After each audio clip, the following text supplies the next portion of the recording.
Hola, estamos aquí de nuevo junto a Muki Tenenbaum en esta exploración ya prolongada de su filosofía, del desilusionismo, de su teoría misálgica, y en estos videos un poquito más largos que hacemos semana a semana, pensando la actualidad, pensando las noticias a medida que se desarrollan, siempre desde un punto de vista filosófico, obviamente. Estamos ya entrando en septiembre del 2020, en plena pandemia de COVID-19 a nivel global aún, y le vamos a pedir a Muki hoy una perspectiva desilusionista, filosófica sobre el futuro. En un video previo de esta serie, que yo recomiendo ver como complemento de este que subimos hoy, Muki habló del pasado como ilusión, cómo de alguna manera el tiempo que vivimos antes de la pandemia funcionaba para nosotros como una especie de mito, como una especie de ilusión que alimentaba el sueño de un retorno. Ahora va a ser algo parecido, me parece a mí, pero hacia adelante. ¿Cómo nos estamos relacionando con lo que está por venir? ¿Qué pasa a partir de la pandemia y desde el punto de vista de su filosofía con el futuro, no con el pasado? Bueno, para empezar, yo te diría que cuando hablamos del pasado, era cuán accesible era el pasado. Es decir, la sensación que había era de accesibilidad, que la gente termina esta historia y vuelve al pasado, ¿sí? El pasado como una continuidad que quedó ahí flotando y que solamente tiene que seguir. Y durante esa nota de la semana en la que hablamos del tema del pasado como cosa que existe y tiene acceso, y demostramos que no, acá vamos a hablar del futuro. Y lo primero que vamos a hablar es el futuro como ilusión. A ver, primero tenemos que entender qué nos pasó hasta ahora. Antes de la pandemia, había una presencialización del futuro. El futuro era presente. ¿En qué sentido era presente? Era que yo podía planificar mi vida más o menos tomando en cuenta una progresión determinada de cosas en el futuro. Entonces podía tomar, por ejemplo, una hipoteca por 30 años, que yo estoy asegurando que de los próximos 30 años, dentro de 5, dentro de 10, dentro de 15, dentro de 20, 25, 30 años voy a poder pagar esa suma, es decir, voy a tener trabajo, es decir, ese trabajo me va a alcanzar para pagar la hipoteca, voy a vivir en esta casa, etcétera, etcétera, etcétera, etcétera. Todos esos supuestos eran normales, es decir, nadie se preguntaba si iba a tener trabajo para dentro de 30 años, nadie no, pero la gran mayoría de la gente vivía con expectativa aparte de ascensos. Esto también tiene que ver mucho también la gente que trabaja en las administraciones públicas, en donde el avance está asegurado, ¿sí? Cada tantos años, si sos de la clase CS8, vas a pasar a la CS7 y así. Y esto pasaba también en las grandes corporaciones, porque finalmente al final se administran parecido. Especialmente en los países fuera de Estados Unidos, donde en Estados Unidos las cosas son más flexibles, ¿sí? Los sistemas sudamericanos y especialmente los europeos es más difícil echar a alguien, las personas se quedaban en general mucho, y en Japón, por supuesto, era toda la vida, ¿sí? En Japón nadie se imaginaba que iba a cambiar de compañía o de empleo nunca. Eso permitía presencializar el futuro. El futuro y el presente eran lo mismo. Yo podía decir, yo podía preparar un casamiento, podía preparar una fiesta, podía hasta pensar lo he dicho varias veces, con quién mi hijo o mi hija se iban a casar. Más o menos era más o menos armado y asegurado. Y hasta pensó, hay una sensación aparte de que los cumpleaños se suceden unos a los otros, los míos, los de los otros, el año nuevo, las distintas efemérides, y nos vamos cruzando, y hay olimpiadas cada 4 años, y el mundial cada 4 años. Mira como todo estaba todo armadito, y ya sabemos cuándo va a ser el mundial de Qatar, y en este caso, creo que hay un nuevo mundial después, no sé, creo que es en París, ¿no? El 26, ya ni me acuerdo. Pero no importa, todo se sabía, ¿no? Y se hacía así. Pero el futuro es una ilusión, porque Porque el futuro es algo que no existe. Los chinos utilizan el concepto de Weilai. Weilai, el futuro, quiere decir lo que todavía no ocurrió. Y esto se puede leer de dos formas. Lo que va a ocurrir y todavía no ocurrió, o como no sé lo que es, digo lo que todavía no ocurrió. Aún en los chinos yo creo que era más presencial, ¿sí? En el uso. Nosotros le damos aparte, el futuro llega muy lejos, los estados, sabiendo que nosotros pensamos en futuro, nos vendieron el tema del cambio climático, del reciclaje, de las, ¿cómo se llama? Las energías renovables, y todo con tiempo, y después, a ver, el subte de Tel Aviv, esto es algo que yo lo he visto, va a estar terminado en el año 2035. Pero más aún, los bonos del gobierno argentino, nada más y nada menos, se emitieron un bono a 100 años. Está claro que no es el futuro de nadie, de las personas que están en este momento, que puede comprar bonos, ¿sí? Que tiene 18 años, que piensa que los va a cobrar hasta el final. El bono no se cobra ese. Pero la gente está dispuesta a comprar algo a 100 años. Es decir, era tan claro, y era tan claro que si no hacemos algo, el planeta se destruye y el planeta, el cambio climático, y ya viene, y te acordás que el cambio climático, los que tienen recuerdo, primero se llamaba calentamiento global, después se cambió porque no servía mucho, porque no se calentaba mucho. Ahora se calienta de vuelta, pero antes no se calentaba, y había un problema de información de esas cosas. Pero el mismo cambio climático pasó de ser dentro de 100 años, a dentro de 50, a dentro de 30, a dentro de 20, allá, ya es ahora, miren, está haciendo calor hoy. Y no importaba ya nada. ¿Por qué? Porque de a poquito hubo un problema con la gente que quería este futuro, no el de allá tan lejos, y había que venderlo de alguna forma para enganchar a la gente. Y siempre es los players tratando de que todo el mundo siga sonambuleando, el zinc siga funcionando, la gente gaste, todo ande bien, y ellos puedan ellos mismos jubilarse después de ser políticos, tomando en cuenta que son todos derechos, ¿sí? No hablamos de otros temas.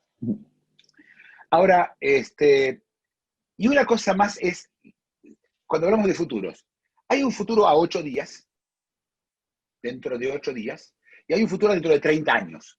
No es el mismo futuro. Pero parece como si lo fuera. Es decir, hay como un acordeón en la historia, se aplanó la curva del futuro. Aparece el COVID y todo esto se va al carajo. Así, se termina, se destruye todo, el futuro se convierte en incierto. Yo quiero agregar una cosa más que antes de meternos del post-COVID, que es la parte que nos va a interesar mucho. Para el futuro hay que tener fe, porque pruebas no tenemos que el futuro va a ser lo que nosotros queremos. Además, recordemos que el futuro, como está armado desde el punto de vista del Estado, es estadístico. El 90% de la gente que está hoy va a estar viva dentro de 10 años. Vos o yo, no sabemos. ¿Sí? Es en general. Y acá tenemos que tomar en cuenta que entre el individuo y el colectivo hay diferentes futuros muy distintos, pero que nosotros tendemos a aceptar el relato del futuro que nos da el Estado, la religión, lo que sea, ¿sí? La organización, o el Barcelona Fútbol Club, no importa quién, ¿sí? Un colectivo. ¿Qué decís vos de esto, Florencio? Mirá, yo lo primero que te iba a preguntar en cuanto empezaste a hablar en esta dirección tiene que ver con cosas que yo sé que vos ya explicaste en otros videos y que por ahí estaría bueno volver sobre algunos de esos temas. Vos nos contaste que desde tu punto de vista la huida del sufrimiento, que es la que marca nuestro comportamiento, como tal es medio insoportable. Y entonces nos ponemos metas y entonces nos imaginamos que estamos yendo hacia alguna parte y nos contamos que hay un punto de llegada, que no es todo desde, que hay un hacia.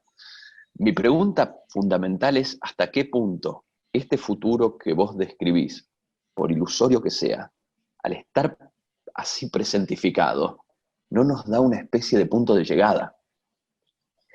¿Y qué chances hay de que nosotros organicemos nuestro esfuerzo? Lo pienso en una carrera.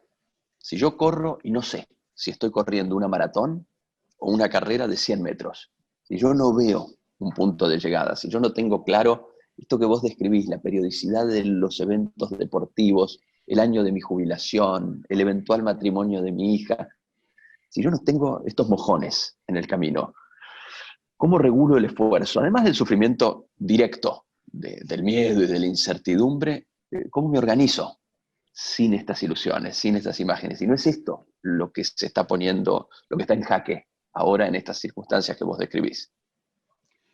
Bueno, hablamos de la respuesta, es sí, tenés razón, y bueno, yo me engancho siempre con el tema y me olvido que quizás algunos de los que nos están viendo no tuvieron esa visión o no la recuerdan, pero sí, sí, la huida, vuelvo a repetir, ¿sí? Desilusionismo, básicamente hablamos de que lo único que hacemos es huir del sufrimiento y los sufrimientos se están encadenados uno atrás del otro.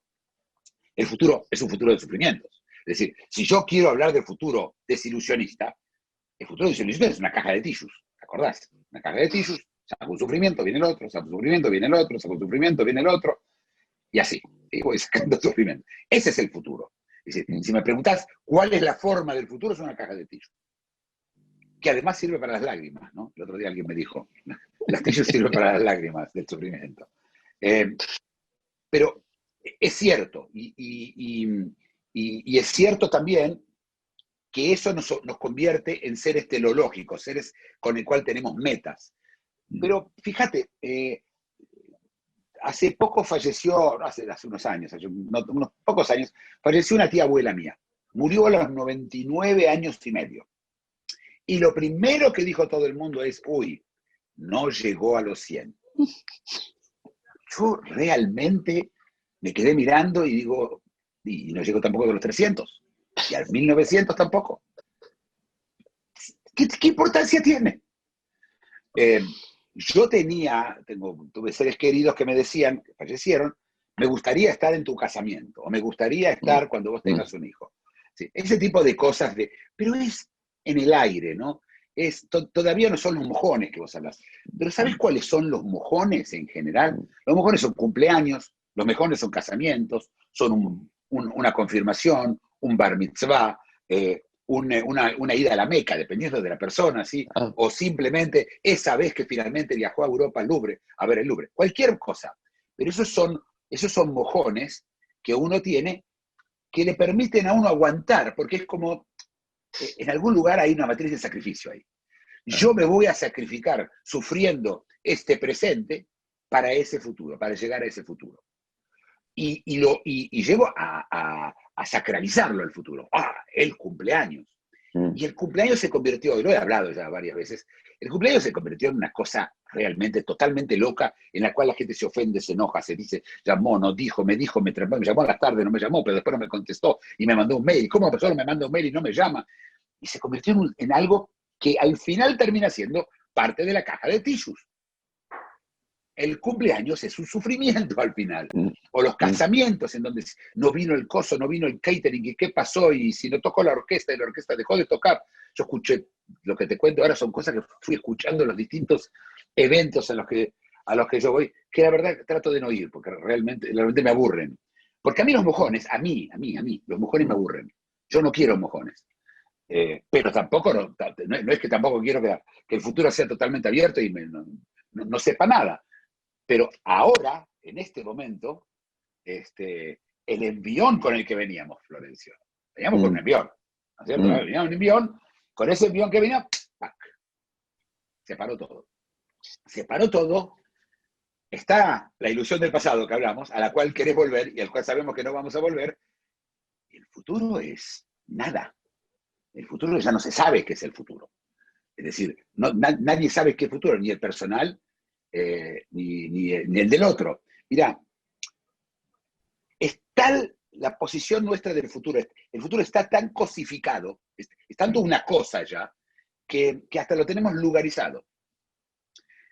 Yo te doy un ejemplo. ¿Qué es lo que uno siempre lee en ciencia ficción? Viajes en el tiempo. Que yo sepa, viajes, se viaja a lugares, no a tiempo. Nosotros creemos que el tiempo es un lugar.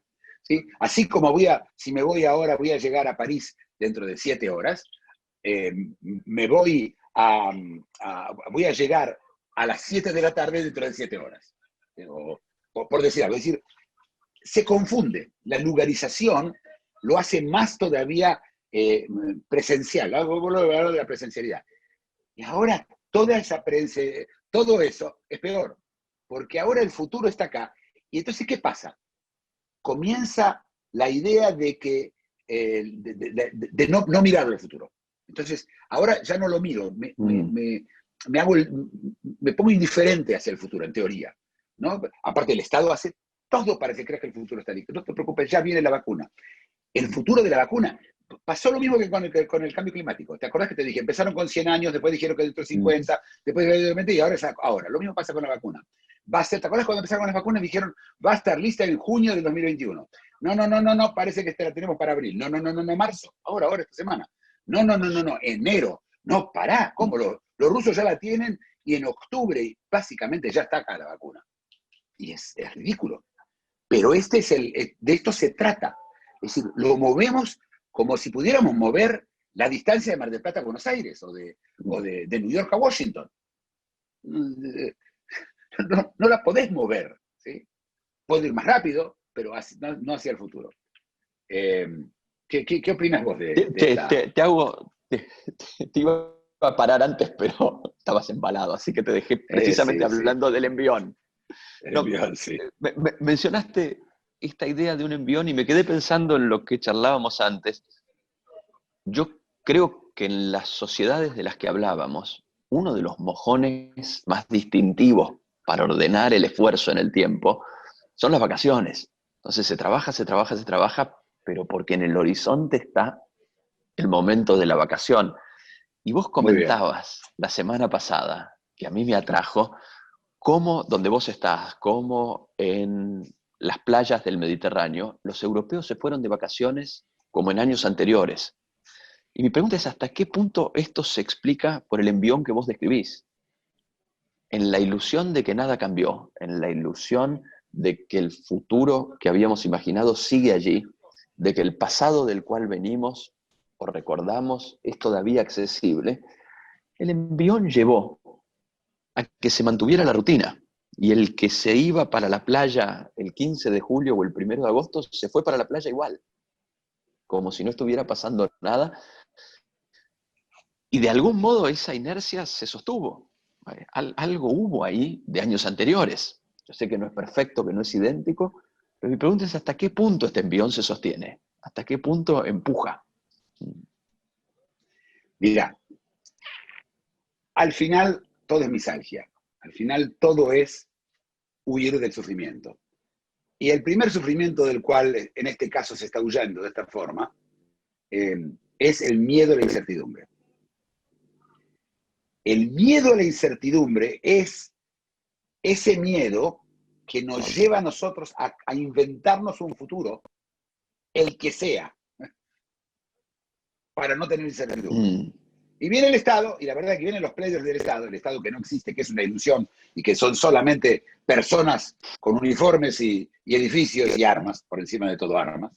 Ese Estado te dice, quédate tranquilo, nosotros lo vamos a armar porque aparte siguen haciendo cosas totalmente irrelevantes. No vamos a seguir haciendo fútbol, vamos a jugar al fútbol. No tiene sentido, no viene nadie a la cancha, no importa. Vamos a hacer que la gente juegue al fútbol. Y juega al fútbol y ahora van a poner gente en los estadios y se puede tratar de mantener la cosa, lo hablamos ya varias veces, el pasado como presente, el presente y el futuro, todos, y la gente está dispuesta a aceptarlo y se va de vacaciones porque eso demuestra que no hay incertidumbre. No. ¿Cómo me voy yo de vacaciones si no sé si voy a tener trabajo? El Estado dice, no, usted quédese tranquilo, el que trabajo se lo mantenemos. Pero parecen chicos de 6 años, que no sabés que la plata que te está pagando el Estado es plata que sale de vos y de tu gente alrededor tuyo. Yo creo que estamos frente a la continuación de la ilusión de un pasado que se puede continuar. ¿Y cuál es el problema con esto? El problema con esto es de que si vos querés sonambulear, incertidumbre no te sirve. Y si vas a tener incertidumbre, vas a tener miedo. Y si vas a tener miedo, vas a seguir sufriendo. y vos lo que querés es no sufrir. Pero al final hay un pedazo en toda esta conversación en la que hablamos de estados y cumpleaños y amigos y familiares y enemigos y la naturaleza. Y está el virus, y está Darwin. Y este no nos va a dejar hacer. El choque que tenemos entre estas dos cosas va a ser brutal cuando todos se despierten, porque esto va a ocurrir, porque ningún Estado aguanta manteniendo a su gente infinito, ¿sí?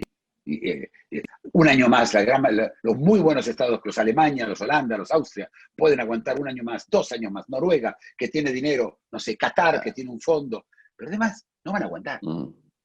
Y cuando no van a aguantar, nos vamos a encontrar. ¿Y cuál es el problema? Que no nos dedicamos a pensar en el futuro hoy. Hoy cada persona debería pensar, ¿tendré yo lugar de trabajo dentro de 3 meses? Y por lo que oís, nadie lo está haciendo. Y los players tampoco se están ocupando de que la gente lo piense. Los players me refiero a los políticos, ¿sí? Esos que manejan la ilusión estatal. ¿Qué opinas? Sí, mi pregunta es, ¿hasta qué punto esto se ignora? ¿Y hasta qué punto hay un engaño orientado a sostener las ruedas girando, a mantener el movimiento, ¿no?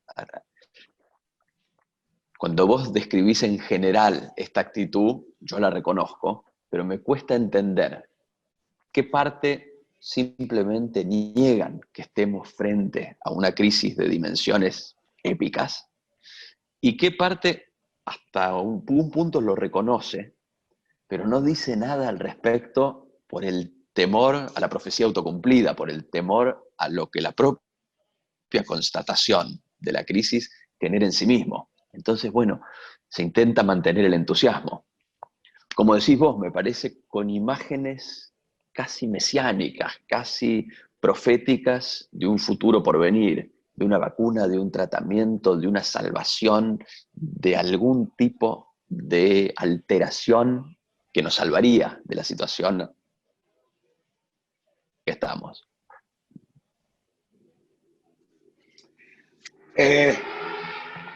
La verdad es que yo no veo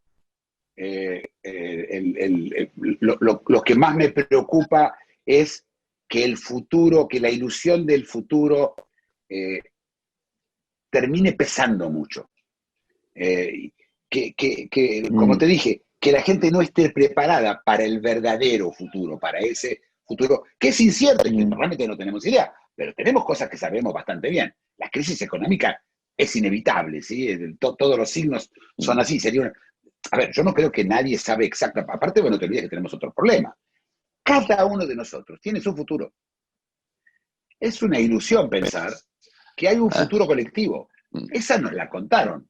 ¿Sí? No hay ningún futuro de ningún colectivo. Vos tenés el tuyo, y si a vos mañana te pisa un auto a vos, no pisa un auto a la humanidad.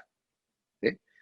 Si vos mañana te enfermás de corona, hay muchos que se enferman de corona, pero vos te enfermaste de corona. Y vos vas a toser, y si sale todo bien vas a solamente toser, y si no te va a pasar algo peor, pero te va a pasar a vos. La pandemia trajo algo especial, y es que hizo revivir al individuo.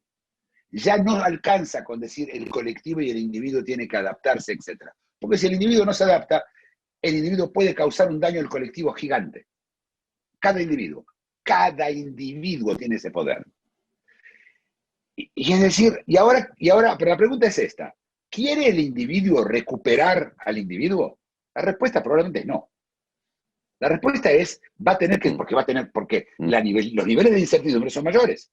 Yo me comparo a otros, ¿sí? Cuando yo estudio abogacía, yo me comparo con los abogados que ya se recibieron y que van al juzgado los lunes, martes y miércoles, y con el otro que se toma vacaciones en el Uruguay.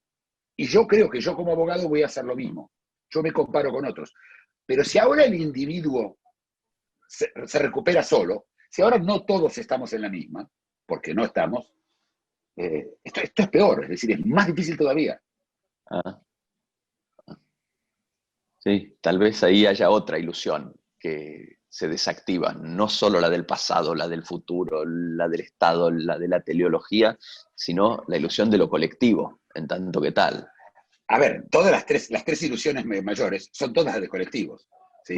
El Dios, que es un Dios, no Dios tuyo personal, si no lo tenés, no andás con él en la valija, el Estado y la familia, son todos colectivos. Todas las ilusiones son colectivas y hay una ilusión de lo colectivo como si yo fuera parte de ese colectivo y es tan importante yo como cualquier otro en el colectivo. Y no es verdad. No es verdad. Cuando alguien me pisa el pie, me pisa a mí el pie. El otro puede empatizar, pero me pisaron a mí el pie. Pero eso te pasa cuando te pisan el pie. Ahora nos pisan a cada uno de nosotros el pie. Y además corremos el peligro de contagiar al otro con los resultados de la pisada del pie. Me parece un poco difícil la metáfora, pero La analogía. Claro, estoy hablando del virus. Muy bien. Bueno, tendremos que ver qué nos depara. No el futuro, sino lo aún no sido, como dijiste. El Bailey. Gracias, seguiremos. Si te gustó el video, dale like y suscríbete. Síguenos en Facebook y en LinkedIn.